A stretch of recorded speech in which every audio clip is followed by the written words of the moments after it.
Nearly 40 days across 3 different continents, countless photos, videos, and testing later, this is my honest review of the iPhone 17 Pro Max. And right off the bat, there's a problem with this phone that you need to know before you make that purchase decision. Yes, it's true. This is the most scratch-prone iPhone in recent memory. This is no longer using titanium, as you may already know, so this is a full aluminum body and it does chip off quite easily. Mind you, in my almost 40 days of use, I haven't really dropped this phone apart from a few minor ones. And during this testing period, I've used this caseless, but I do have a screen protector on the front because I'm not totally crazy. Still, as you can see, the paint is already coming off. If you're buying this phone, no matter the color, it's better to use a case. Apart from that, the design, I love it. The color, I love it. This is just my opinion, but I never had so many people come up to me surprised, like, oh my god, is that the new iPhone? I never had that for the last 2-3 generations. And that's purely because of the genius behind this bold, risky orange color that ended up working in Apple's favor. For me, out of all the colors, orange is the best, then comes the silver, and blue is the least favorite. Now, as expected, using this phone in hand, especially without a case, feels really good and premium. It's not the lightest or the thinnest flagship phone on the market, but it's still pretty good. Now, the reason why I use the iPhone 17 Pro Max is the reason why I also sold my iPhone Air, and it's the same reason why anyone should buy a Pro or Pro Max, especially in 2025, and that is just one word: camera. This year's standard iPhone 17 is great for most people. Honestly, it's a great deal. You now get ProMotion, great battery life, but the biggest stark difference between the Pro and the non-Pro this year especially is the camera. It is the deciding factor. And after gazillion photos and videos, I gotta say, Apple did it again. And guess what? I have enhanced my experience even more with this. If you want to turn your iPhone 17 Pro Max camera to ultra level, then you need this. This is the Telesin Master Grip for the iPhone 17 Pro and the Pro Max. With this, you can shoot photos and videos longer than ever and kind of like a professional camera with all the controls. First, you get a case that has a massive 7600mm square graphene cooling layer and a special vent design which is going to keep your phone running cool so you can record longer. You put the case on, attach the grip via MagSafe, connect via Bluetooth, and boom, you are good to go. Thanks to the ergonomic grip, I was able to handle my phone easily in both vertical or horizontal orientation. Plus, I love the physical control like the zoom slider, physical capture button, and another button for switching from front or back cameras, and also having a function key as well. And guess what? This grip also doubles as a MagSafe wireless charger,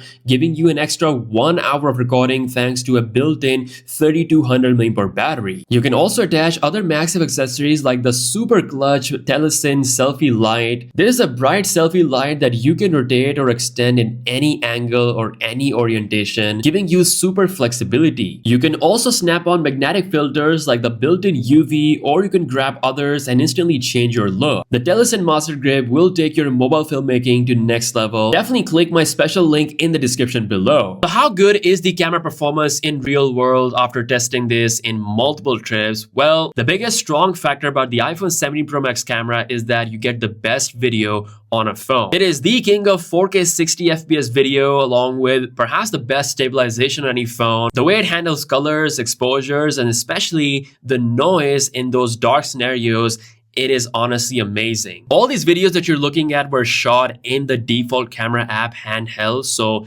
nothing fancy is going on. Because how good the video on this phone is, we now have companies like Adobe releasing proper pro editors for the iPhone. It's really getting that good where you can use this for your full content creation. Now, after the video performance, my favorite thing on this phone is the selfie performance. This is probably the best selfie camera sensor on a phone right now. Not only it shoots super wide 18 megapixel detailed selfies, it's also the first phone with a square front camera, meaning you can shoot vertical or horizontal photos without changing your hand position. It's actually such a clutch feature when you're using this phone on a daily basis. The other thing that Apple has finally improved is the zoom performance, and not gonna lie, I did expect something more from this, but it's definitely not as mind-blowing. Still, I I would say it is on par with the competition like the Galaxy S25 Ultra. It's definitely a step up from the previous generation, especially if you're shooting photos in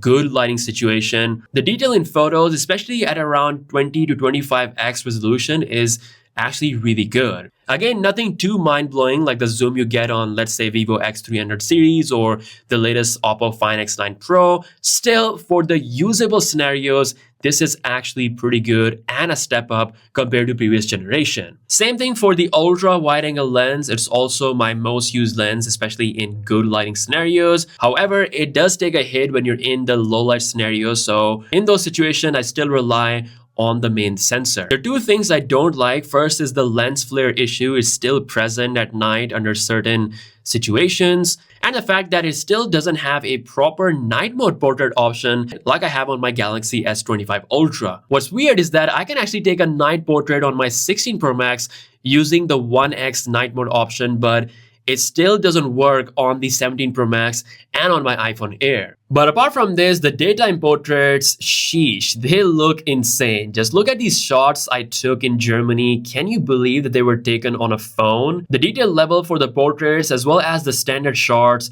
is kind of insane. Also, being able to take Pro RAW 48 megapixel photos, apart from the large image size, you really get a lot of detail to play with. Because of this camera experience, it's kind of crazy that there are people out there that compare the Pro Max to the iPhone Air. Yes, the Air is thin, but when you consider all the compromises and considering the price as well, the 17 Pro and the Pro Max for most people are the ones to go. Now, this whole camera experience is fully backed up by a great battery life. In all my trips, the iPhone 17 Pro Max lasted me a full day on extreme usage. It's got the best battery life that I have tested so far. Also, in a battery drain test situation, it won. Still, I would say it's not fully invincible yet. I still carry a small power bank when I know I'll be out from morning till late night. I know by evening, I would usually have the need to connect it to the power bank. Still, considering my heavy usage, it is impressive, and for most people, is gonna be a full one-day contender. Plus, Apple also seriously improved the charging. With the 40-watt charging,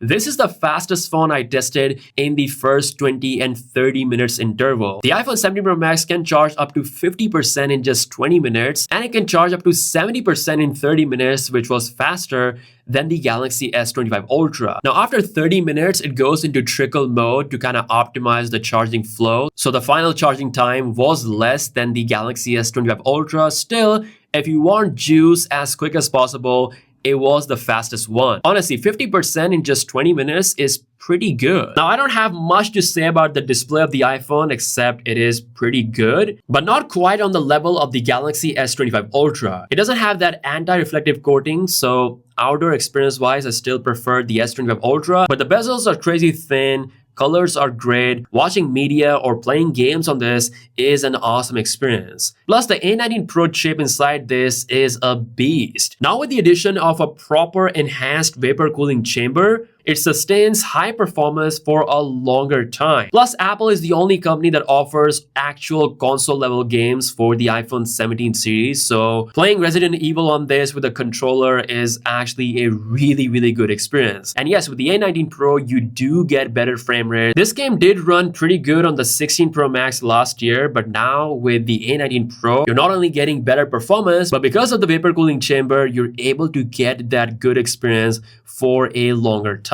I don't personally game too much, but if you're a gamer, 17 Pro Max is a beast. Now, lastly, but most importantly, the thing that holds the whole experience together is the software. iOS 26 with liquid glass experience. The glass UI animations look super premium and smooth. I've said it before and I'll say it again. This is probably my favorite skin on a phone right now. I feel like the iPhone 17 Pro was born to run the iOS 26 bugs free because I did experience bugs, quite a lot of bugs on my 16 Pro Max, but the experience here is kind of flawless. I barely had any bugs, maybe 1 or 2 times the camera lagged on me, but overall, it's been a smooth experience. But when it comes to the AI race, Apple is still lagging. Like for example, Apple's image cleaner takes ages to load and it's not really on par with the Galaxy AI or some of the other competitors. Siri is still using ChatGPT for certain tasks because it still doesn't have quite the brains yet. I mean, it's decent, but it's nowhere as quick as the Google Gemini AI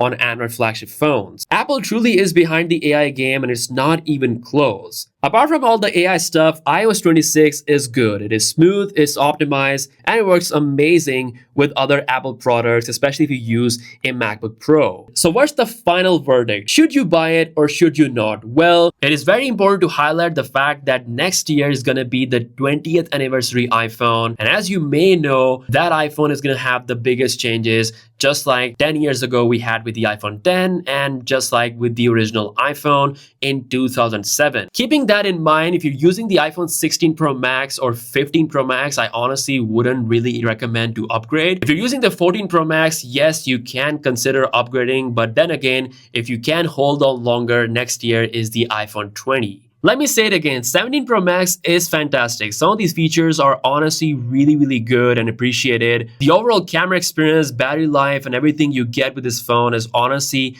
really good. So if you do upgrade from, let's say, 14 Pro Max or 13 Pro Max to this iPhone, you're not really gonna regret it. And finally, if you're one of those people who are comparing the iPhone Air to the Pro series because the price difference isn't massive, just buy the Pro. It's not even a competition. The Air is a light, thin phone, but with a lot of compromises. With everything considered, Pro Max is the full package: camera, battery life, sustained performance, everything. So unless you really want a thin phone, for most people, Pro is the way to go. And if I look at all the iPhone 17 models, for people who are looking at the best value and they don't necessarily want the best camera experience, particularly the long range zoom, if you don't want that, then the base iPhone 17 is also a very good option for a lot of people. So that's it for this video. Let me know your thoughts in the comment section below. Subscribe if you're new here. With that being said, I'll catch you later. Peace out.